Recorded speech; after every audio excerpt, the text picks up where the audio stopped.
Welcome to Mabu Mafia Game 2. Okay, because I'm doing this one live, sorry players, but I'm going to give a rundown of the rules and the scenario again.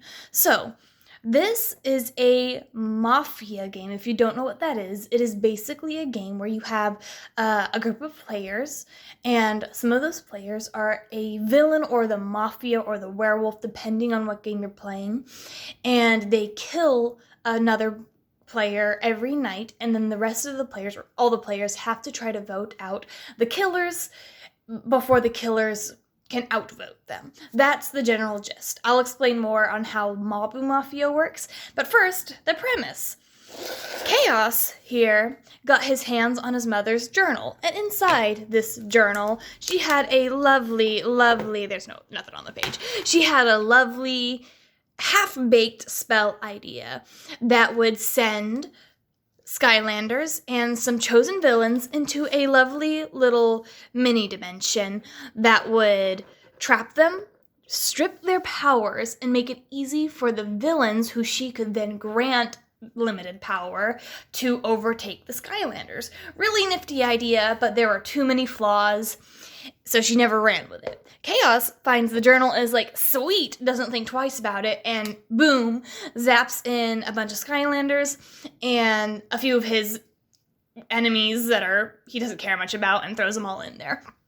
So, there's our scenario. Master Eon intervenes, and Skylanders now also have abilities. Everybody in this game has abilities. That's one big thing about this Mabu Mafia. Now, we learned from first game that it's a bit challenging, especially for the villains, because we do want a fair game for everybody to know what roles are in play. So at this time, we have 25 potential Skylanders and about a dozen potential villains at play. This game, we got Jetvac, Night Shift, Trigger Happy, Pop Fizz, Hex, Sprocket, Stealth Elf, Gilgrunt, Terrafin, and Enigma, all in play. So these 10 Skylanders are our heroes. I'm gonna fix something here, hang on. Whoop. Oh, sorry, camera trouble. Okay, those are our heroes for this round. For our villains, we have Chef Pepperjack, who evidently does not have a figure, so he'll be represented by Kaboom, because big and red. We have Dreamcatcher, who, again, does not have a figure, so she's represented by Gusto, big and blue. And we have Sheep Creep, who does, in fact, have a little Mega Block figure. Or maybe it's not Sheep Creep specifically, but this is a legitimate Skylander sheep. So, I know one of these is not like the other. We're gonna roll with it. I think it's epic. So, this is my villain team. Their goal for the villains to win is to kill off and vote off enough Skylanders that they can tie a vote. At this point, they need to get it down to 3 Skylanders. And everybody here has been turned into Mabu. Nobody knows who each other is. They are suspicious of everybody. Villains are trying to blend in, act as heroes, and their goal is to turn the votes against them. Split the Skylanders, kill them off one by one. Day 1, everybody's kind of just gathered around, chatting up a storm. Everybody's peeking in, figuring out what's going on. And the first Warden's gift comes into play.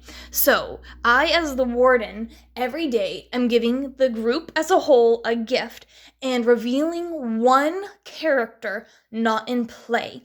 That way it kind of narrows the scope a little bit for the villains, which Skylanders they need to avoid, because there are some Skylanders that are dangerous to the villains, and what Skylanders they can disguise themselves as, whereas for the Skylanders, it also narrows down who could be claiming to be who, and if the villain gets named, it narrows down what villains could be in play, because, again, everybody has an ability, and we'll get to those as it becomes relevant. All right, so everybody starts chatting and starts getting a feel for things. Night Shift begins to complain that there's no food.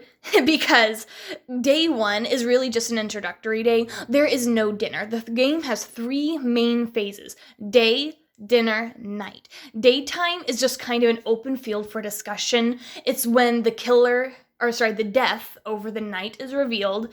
Everybody can react, think about, throw out suspicion, whatever. Dinner time is voting time.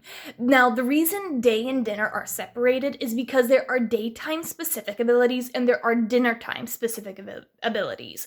Our key players that have that relevance are, so Hex can contact dead players. Doesn't matter this first round, but she can figure out what a dead player's role was if it wasn't able to be revealed. Pop Fizz can poison somebody, but he has to poison at dinner because he's poisoning their food. He's using a potion to poison someone. Chef Pepperjack has a very extreme ability where he can kill somebody, but it kills him too. He basically brings out an explosive dish and it kills them both off. So it's a tough ability to use and use effectively without dooming the villains. And then one other one has that ability, and that would be Jetvac. Jetvac here, his is a bit more relevant kind of after the dinner, but before night. We'll get into him a little bit later. That's going to be relevant soon. So, no dinner, no voting this first round. Discussions continue. We start to wonder about the morality of if Gilgrunt here would eat goldfish. Nobody knows it's Gilgrunt, but somebody mentioned Gilgrunt potentially being among them and eating goldfish and how horrific that would be. I don't know. If goldfish really were alive once, yeah, that'd be a little messed up, but Then our discussion turns to if any roles should be revealed, and our characters start wondering how much they can reveal to try to test each other out, see who's safe, see who's not, without giving each other away, because there are some key roles that, if they are revealed, could be really detrimental to the heroes, and obviously the villains don't want to reveal themselves. The biggest ones are Blackout and Spotlight, neither of which got drawn in this game. Blackout is the character who goes to a different person each night and figures out if they are a villain or a hero. In our case with Dreamcatcher, Dreamcatcher's ability is that she can disguise her dreams. She is immune to Blackout.